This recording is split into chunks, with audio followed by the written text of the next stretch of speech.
नमस्ते बच्चों। कक्षा 10 विषय गणित और प्रश्नावली अपनी 11वीं चल रही है समरूपता।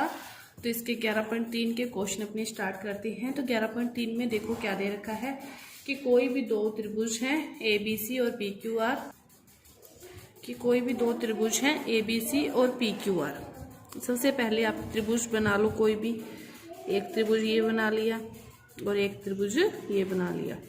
इसको नाम दे दिया PQR और इसको नाम दे दिया ABC।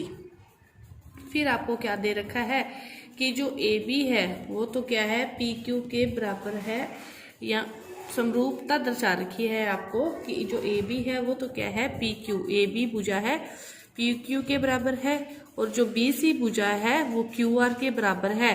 तो आपको दो कोनों के नाम बताने हैं जो बराबर होंगे। तो देखो आप आइडिया पहले अपने समझते हैं त्रिकोण वाली चीज को कि कोई भी दो त्रिभुज हैं, एक त्रिभुज ये रहा, एक त्रिभुज आपके पास ये रहा, ठीक है। इसका एक कोण ये 60 डिग्री है, तो इसका भी एक कोण 60 डिग्री है, इसका एक कोण 70 डिग्री है, इसका भी एक कोण क्या है 70 डिग्री है। तो तीसरा कोण क्या हो जाता है फिर अपने आप बराबर हो जाता है। कैसे? क्योंकि इस त्रिभुज के भी तो तीनों कोणों का योग कितना होगा 180, इसका भी कितना होगा 180। इन दोनों का योग करोगे तो कितना आएगा 130 और अंतर करोगे तो कितना आएगा 50। इसका अंतर कितना आ गया 50 और इसका भी कितना आएगा 50। मतलब किसी भी त्रिभुज के अपने दो कोण को बराबर दर्शा देते हैं तो तीसरा कोण क्या हो जाता है अपने आप बराबर हो जाता है। तो इसी तरह अब आपको कोई भी आप दो कोणों के नाम बता सकते हो तो तीसरा कोण फिर अपने आप ही बराबर होगा। तो देखो क्या दे रखा है आपको कि A से B तक चलते हैं और B से Q तक चलते हैं, ये क्या है बराबर है। तो आप B और Q कोण को क्या ले सकते हो कि B और Q कोण एक दूसरे के बराबर है। फिर वो क्या कह रहा है कि B से C तक चलते हैं, इधर Q से R तक चलते हैं, तो फिर क्या है कि कोण C है वो कोण R बराबर है। लास्ट कोण क्या बचा, कोण A बराबर कोण B, ये क्या हो जाएगा स्वतः ही बराबर हो जाएगा। क्योंकि किसी भी त्रिभुज के दो कोण बराबर होते ही तीसरा कोण अपने आप बराबर हो जाता है। ये पहला क्वेश्चन था। इसके बाद देखो दूसरा क्वेश्चन आपको क्या दे रखा है। दूसरा क्वेश्चन क्या दे रखा है कि कोई भी दो त्रिभुज है ABC और DEF, दो त्रिभुज हैं। इसमें वो क्या कह रहा है कि जो कोण A है वो कोण D के बराबर है और कोण B है वो कोण क्या है F के बराबर है।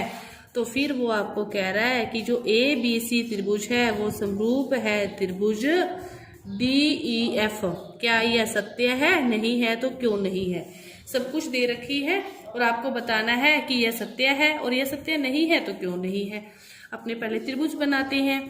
त्रिभुज बना लिया, एक त्रिभुज ये रहा, दूसरा त्रिभुज ये रहा, इसको नाम दे दिए अपने ABC, इसको नाम दे दिए DEF दे दिए।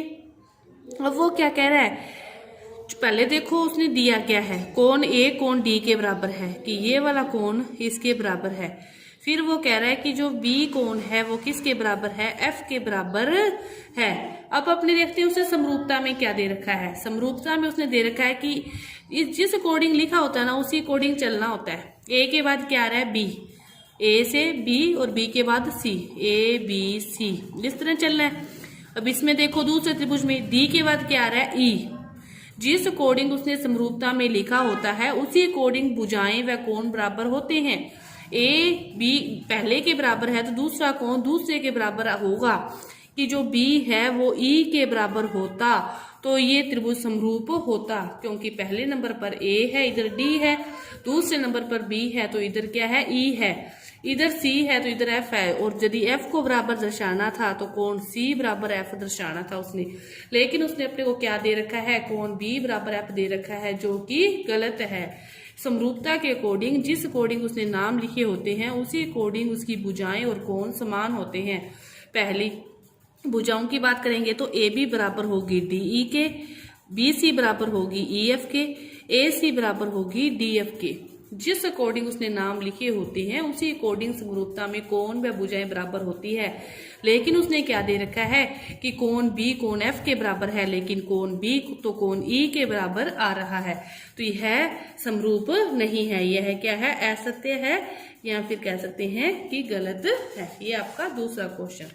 इसके बाद देखो तीसरा क्वेश्चन क्या दे रखा है कि जो त्रिभुज एबीसी है, अब उसने देखो क्या दे रखा है कि जो त्रिभुज एबीसी है वो समरूप है त्रिभुज एफडीई के।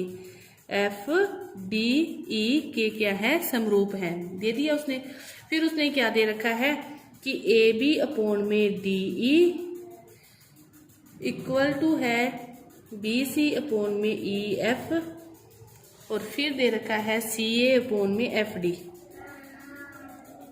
अब आपको ये बताना है कि सही है या नहीं है।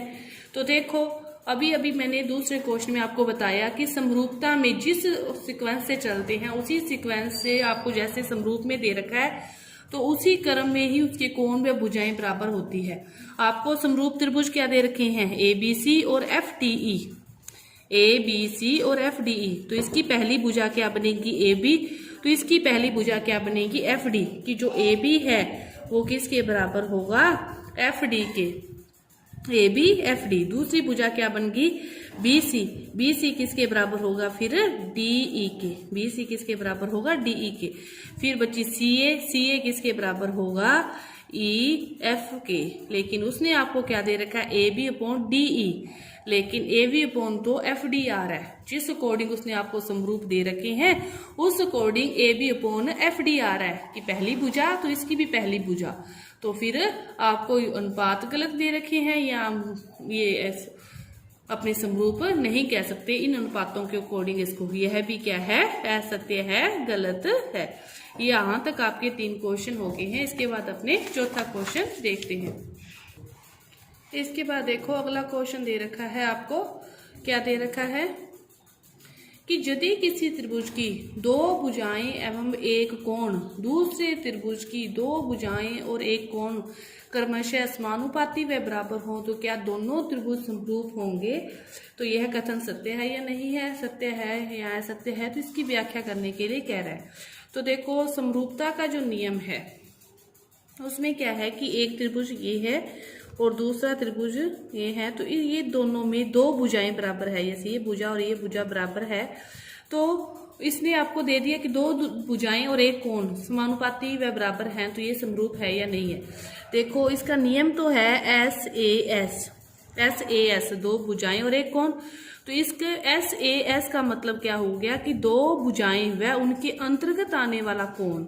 इसने आपको एक शब्द नहीं लिखा कि 2 भुजाएं एवं उनके अंतर्गत आने वाला कोण यदि समानुपाती व बराबर हो तो त्रिभुज समरूप होंगे। एस ए एस, भुजा कोण भुजा, कि ये भुजा है, ये कोण और ये भुजा, कि उनके अंतर्गत आने वाला कोण शब्द लिखा होता तो ये कथन सत्य होता। लेकिन उसने क्या लिखा है, एक कोण लिखा है, तो कोई भी कोण हो सकता है, ये वाला भी इधर वाला भी, तो फिर इस कथन को अपने सत्य नहीं कह सकते। तो आपके ये 11.3 जो प्रश्नावली है इसके जो 4 क्वेश्चन हैं वो हो चुके हैं, और आगे के जो क्वेश्चन है वो अपने अगली वीडियो में करेंगे। धन्यवाद।